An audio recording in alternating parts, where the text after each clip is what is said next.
नमस्कार।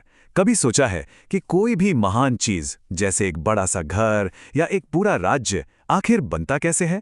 जैसे एक सुंदर इमारत को बनाने में कई लोगों का हुनर और मेहनत लगती है, ठीक वैसे ही हमारे प्यारे राजस्थान को बनाने में भी कुछ महान लोगों ने अपना सब कुछ लगा दिया। आज हम उन्हीं की कहानी सुनेंगे। तो सवाल ये है कि एक महान राज्य बनता कैसे है?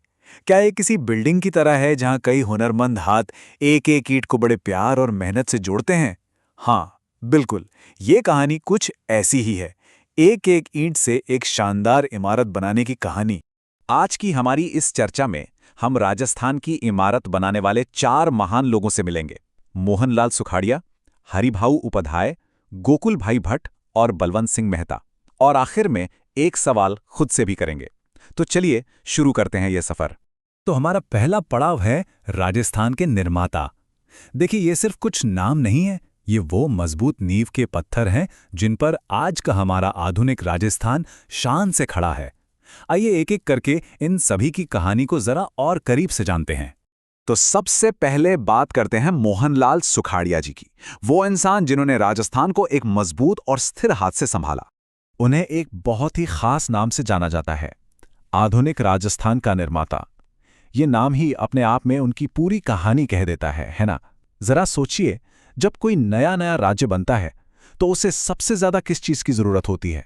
उसे जरूरत होती है स्थिरता की, एक ऐसे मजबूत सहारे की जो उसे बिखरने न दे।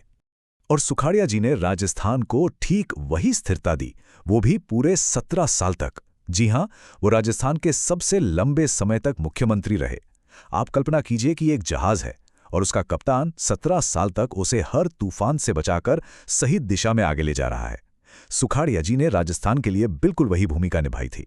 अब हम मिलते हैं अपने दूसरे निर्माता से, हरिभाऊ उपाध्याय जी से।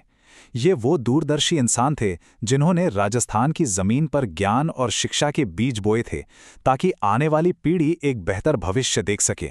जैसे एक अच्छा माली सही जगह पर बीज बोता है, हरिभाऊ जी ने भी अजमेर के पास हट्टुंडी में ज्ञान के 2 बड़े केंद्र शुरू किए। एक था गांधी आश्रम और दूसरा था महिला शिक्षा सदन, जो खास तौर पर लड़कियों और महिलाओं की पढ़ाई के लिए था। सोचिए, उनके लगाए हुए वो छोटे छोटे पौधे आज ज्ञान के कितने बड़े पेड़ बन चुके हैं।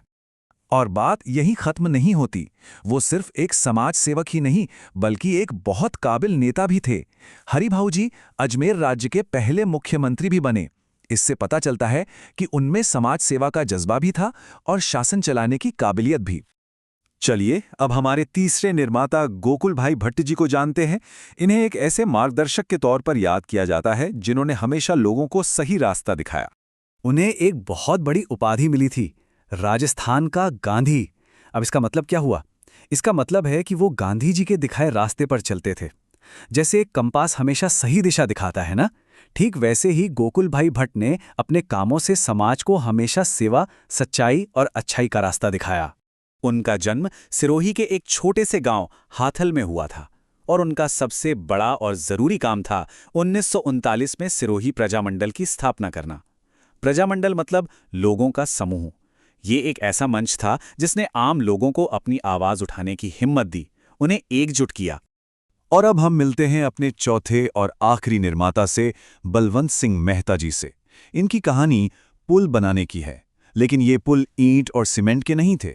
ये पुल थे लोगों को जोड़ने के। 1915 में प्रताप सभा बनाकर उन्होंने लोगों को एक दूसरे से जोड़ा।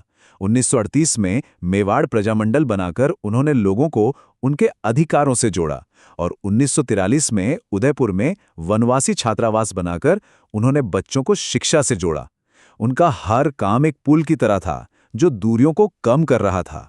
8 फरवरी 1900 को उदयपुर में जन्मे मेहता जी ने अपनी पूरी जिंदगी लोगों के लिए ऐसे ही पुल बनाने में लगा दी, जो उन्हें आपस में शिक्षा से और उनके हक से जोड़ते थे।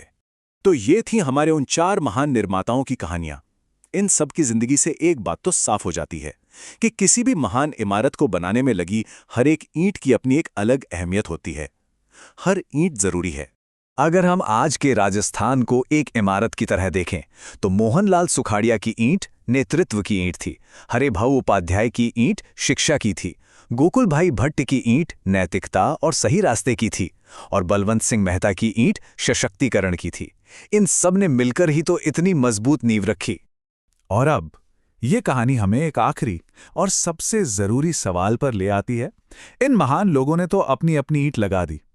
अब सोचने की बारी हमारी है कि हम अपने समाज और देश की इमारत में कौन सी ईंट लगाना चाहेंगे। इस पर सोचिएगा जरूर।